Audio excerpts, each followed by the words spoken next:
L'honneur révèle notre maturité. Avant que nous ne puissions aller dans le vif de notre sujet, je vais devoir vous demander de partager, d'aimer, de commenter. C'est le seul moyen par lequel vous pouvez participer et contribuer à ce broadcast. Et en plus, si vous avez manqué nos précédents épisodes, je vous demanderai d'aller dans notre chaîne YouTube. Vous allez devoir les retrouver. Alors, aujourd'hui, nous allons parler de cette cinquième implication, comme je venais tantôt de le dire. L'honneur révèle notre maturité. Avant de pouvoir continuer, nous allons devoir lire dans Romains, chapitre 13, le verset 7. Je lis la parole de Dieu. Rendez à tous ce qui leur est dû, l'impôt à qui vous devez l'impôt, le tribut à qui vous devez le tribut, la crainte à qui vous devez la crainte, l'honneur à qui vous devez l'honneur. C'est un texte que nous avons eu à exploiter d'ailleurs au début, lors de notre introduction. Question de pouvoir fixer les implications et de pouvoir montrer sur quel périmètre le concept de l'honneur va. Alors, ici, je voudrais dire quelque chose qui nous permettra de pouvoir nous mettre tous d'accord et que l'honneur n'est pas un simple geste de politesse ou un acte culturel, mais c'est une attitude spirituelle profonde qui reflète la maturité intérieure d'un croyant. Il ne suffit pas de parler en bien des autres ou de les saluer avec respect. Honorer, c'est reconnaître la valeur que Dieu a placée dans l'autre, même lorsque nos émotions, nos préférences ou nos opinions sont mises à l'épreuve. Et vous savez bien de quoi je parle. Il arrive par moments que vous puissiez être dans certains environnements avec les gens qui manifestent les mêmes dons que vous. Il y a d'autres qui manifestent les dons les plus visuels, donc qui font en sorte qu'ils sont beaucoup plus vus que vous. Il arrive parfois vos émotions vous contraignent, vous amènent au point de dire que mais celui-ci, il n'a rien. Vous voulez même le mépriser. Pourquoi? Parce que vous sentez que votre fierté en découle, en dépend en fait. Alors c'est là, à ce niveau-là, où nous disons que l'honneur devient le signe de la maturité spirituelle. Ça révèle vraiment notre maturité. J'espère qu'il nous est déjà arrivé tous de nous retrouver dans des conditions, dans une circonstance où on sent qu'on honore plus quelqu'un qui fait peut-être moins que nous, on l'honore plus que nous. Et parfois, ça nous a amené à avoir de la rancœur, de manifester un peu de la jalousie, qui est tout à fait humain. Mais quand, dans des conditions pareilles, vous arrivez à sortir de ce coq et honorer, cela prouve que vous êtes devenu spirituellement mature. Cela est une preuve de la maturité. Vous savez, le jour de la Pentecôte, il y avait les feux, les flammes de feu étaient sur la tête de chacun, le signe. Et il se fait que comme moi avec Maman Tracy, ce qui fait que moi, je pouvais voir la flamme qui est sur Maman Tracy et Maman Tracy pouvait voir celle qui est sur moi. Alors, chose qui est fortement importante. Voilà. Ici, comme j'étais en train de le dire que l'honneur est un test du cœur, étant un signe de la maturité du cœur, et plutôt un signe de la maturité du croyant. Il est également, il est dans ce contexte, il est un test du cœur. C'est comme si on est en train de tester à quel niveau, à quel stade, à quel level notre cœur est arrivé. C'est pourquoi l'honneur devient réellement significatif lorsqu'il est difficile à accorder. Vous savez, il y a des moments où vous sentez que c'est vraiment difficile. Quelqu'un que vous voyez être peut-être pour vous comme un ennemi, comme un adversaire, mais il est dans une position où vous devez lui accorder de l'honneur. Et en ce moment-là, si vous le lui donnez, sachez-le que l'honneur devient vraiment significatif. Il est facile d'honorer un leader qu'on admire, un parent attentionné ou un ami fidèle. Mais notre maturité se révèle lorsque nous honorons un parent imparfait. C'est-à-dire un parent peut-être qui vous avait rejeté, un parent qui ne s'était pas comporté conformément aux principes tels que prescrits, au fait qu'il n'avait pas accompli ses devoirs envers vous comme parent, qui vous avait rejeté à cause d'une circonstance ou d'une autre. Vous savez, avec le divorce, il arrive parfois que les parents puissent se retrouver dans certaines conditions délicates qui les font faire certaines choses qui parfois sont difficiles à digérer. Mais si on peut les honorer à ce stade-là, je vous assure que cela est un signe de maturité. Est un signe de maturité. Et l'honneur devient un signe de maturité, révèle notre maturité lorsque nous devons honorer un leader qui nous a corrigés. Vous savez, après une correction, on a une sorte de blessure au fond de soi. Mais si après une telle réaction, on peut encore honorer quelqu'un, cela révèle qu'on a atteint la maturité.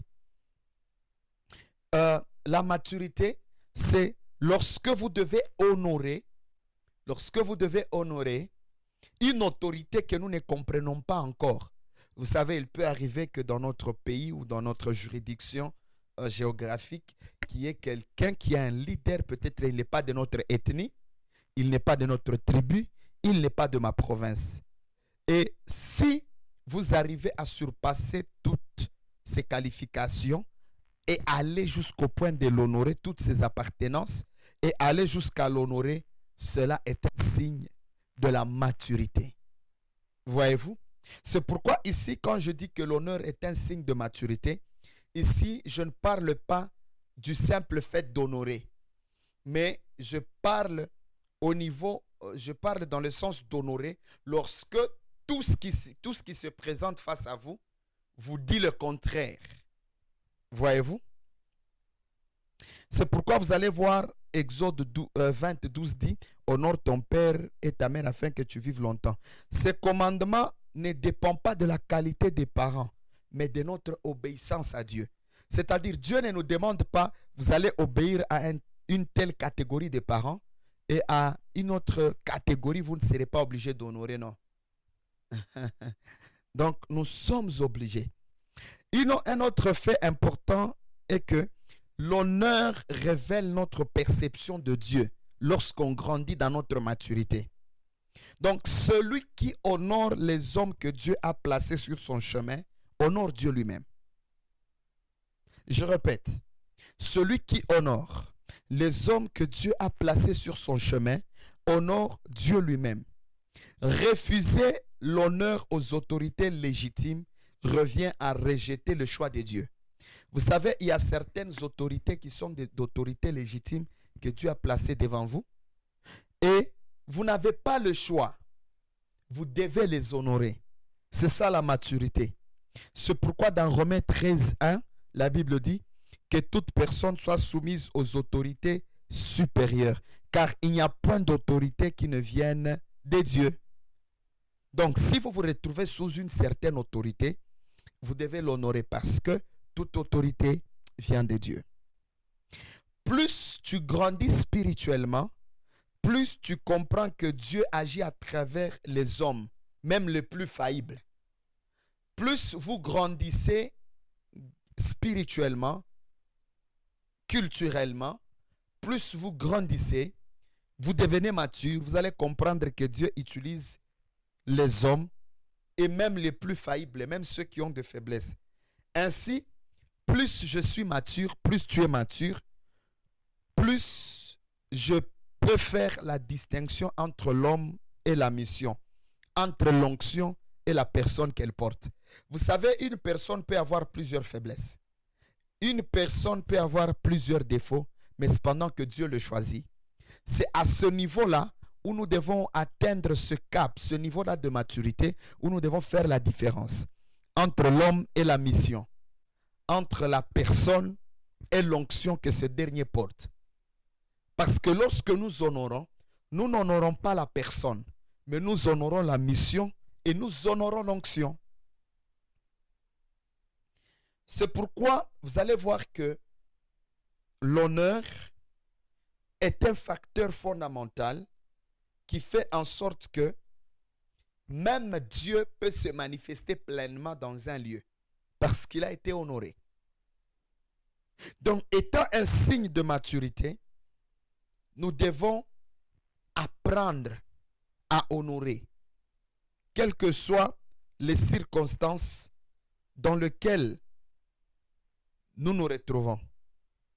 C'est pourquoi, ici, je veux dire 3 phrases importantes, 3 questions importantes. Et que tu veux grandir, honore. Tu veux accéder à la faveur, honore. Tu veux percer dans ton appel, honore. Parce que Dieu agit au travers les hommes. Tout ce que Dieu fait, Dieu utilise les hommes, les instruments sur la terre. Parce que vous devez savoir ensemble avec moi, un esprit est illégitime sur la terre lorsqu'il n'habite pas un corps. Un esprit est illégal sur la terre lorsqu'il n'habite pas un corps. C'est pourquoi Dieu est esprit. Quand il veut agir sur la terre, il porte un corps. Le diable est esprit. Quand il veut agir, il doit habiter quelqu'un, un corps. C'est pourquoi Dieu, ayant compris ce principe, il dit aux Hébreux, il dit, c'est d'ailleurs Jésus qui le dit, tu m'as formé un corps, ô Dieu, pour accomplir ta volonté. C'est-à-dire, aucun esprit ne peut accomplir la volonté de Dieu sur la terre sans avoir porté une chair, sans avoir porté un corps. C'est pourquoi je dis même que le corps est le passeport et le visa qui donne accès à l'esprit d'entrer dans ce pays qu'on appelle le monde des hommes, la terre. C'est pourquoi lorsque l'on honore quelqu'un, on honore l'esprit de la mission qui est sur lui, pas son corps. Lorsque l'on honore quelqu'un, on honore le ministère qui est sur lui et le Dieu qui lui a donné ce ministère. Lorsque l'on honore quelqu'un, on n'honore pas son âge. C'est pourquoi vous allez vous retrouver parfois dans certaines circonstances où vous devez honorer quelqu'un qui est moins âgé que vous.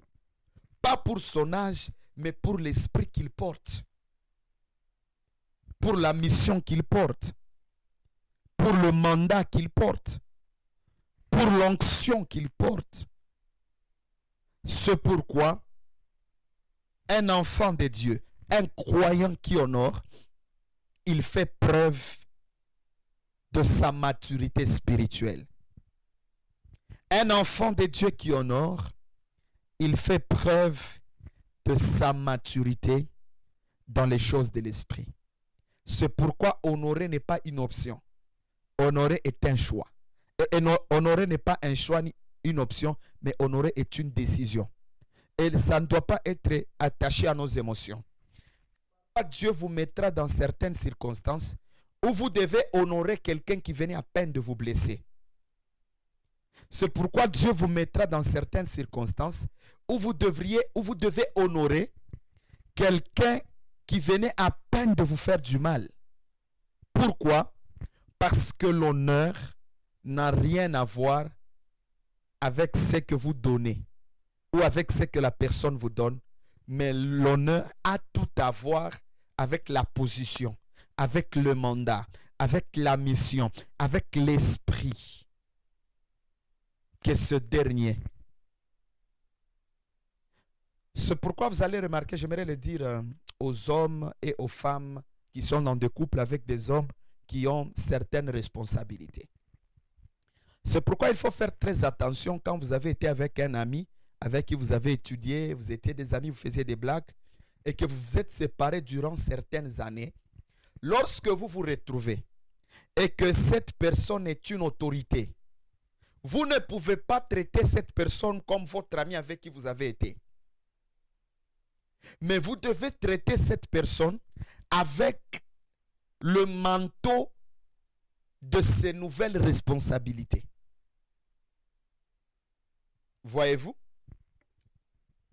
Ça peut arriver que vous étiez un ami d'enfance avec quelqu'un, mais il est devenu pasteur. Il est devenu un serviteur de Dieu. Vous n'allez plus traiter avec cette personne comme si elle était toujours votre ami. Mais vous devez traiter avec cette personne sous sa casquette d'homme de Dieu. C'est pourquoi ce que vous honorez dans la vie d'une personne, c'est ce que vous puisez de lui. Si vous honorez dans une personne le côté homme de Dieu, vous allez expérimenter l'onction des serviteurs de Dieu que ce dernier porte. Si vous honorez dans une personne le mandat politique que ce dernier a, vous allez voir que vous allez bénéficier des faveurs attachées à ce mandat dans la vie de ce dernier. C'est pourquoi ici je viens dire à quelqu'un, l'honneur n'est pas une option, n'est pas un choix, mais c'est une décision et une obligation. L'honneur est impératif. C'est pourquoi ces enseignements sont comme une prophétie pour quelqu'un dont Dieu veut honorer. Dont Dieu veut honorer son entourage, sa famille. Écoute, même si quelqu'un c'est ton petit frère, même si c'est ton fils biologiquement, mais si Dieu le met quelque part, il est devenu président de la République. Quoi que tu fasses, tu seras obligé de l'appeler excellence. Pourquoi? Ce n'est pas son âge, ce n'est pas la position filiale que tu reconnais, mais plutôt le mandat et la mission que Dieu lui a conféré. Parce que la Bible dit, soyez soumis aux autorités. Et la Bible dit très bien, car toute autorité vient de Dieu. Il n'y a aucune autorité qui ne vienne de Dieu. Si vous voyez même un méchant occuper un trône, c'est-à-dire quelque part, il y a l'approbation divine. Et notre devoir, c'est d'honorer. Que le Seigneur vous bénisse. Je voudrais ici prier pour toutes ces personnes qui sont devant, qui sont dans ce live, mais qui comprennent que il y a certaines choses dans leur vie qui doivent être boostées. Il y a certains aspects de leur destinée, de leur vie, de leur famille, qui doivent être un peu poussés un peu plus loin, mais ils se sentent un peu dans les limites. Je voudrais prier pour eux, parce que je suis en train de sentir un esprit de royauté qui est en train de se répandre, au moins dans chaque famille de ceux qui prient le Seigneur, de ceux qui prient, qui craignent Dieu. Vous allez voir que dans chaque famille, Dieu va prendre au moins une seule personne qui sera comme une récompense afin de bénir le reste de la famille. Je vais prier. Seigneur tendre Père, je lève ma main droite. En qualité de ton serviteur, je prie pour ton peuple. Père, accepte de le prendre par ta main puissante et de leur donner une place au milieu des grands. Accepte de le prendre de partout où ils sont et accepte de leur donner un siège auprès des rois, des princes de ce monde. Car dans ta parole, tu reconnais et tu as dit à David que tu seras parmi les grands. C'est parce que dans ce monde, il y a des hommes que tu as fait grands. Ainsi, je décrète et déclare que cet homme et que cette femme qui suit cette vidéo présentement, ou même qui va suivre cette vidéo en différé, Père, accepte de lui donner ce trône dans la politique, dans le ministère, dans l'administration, dans les finances, dans le mariage. Accorde-lui ce trône. Dans la société, accorde-lui ce trône. Au nom de Jésus-Christ, que j'ai ainsi prié, je dis Amen. Soyez bénis, que le Seigneur vous bénisse abondamment. N'oubliez pas de partager, de commenter et de vous abonner à la chaîne. Si vous aviez manqué d'autres épisodes, vous allez devoir aller retrouver sur notre chaîne YouTube. Soyez bénis et que la faveur du Seigneur soit avec vous.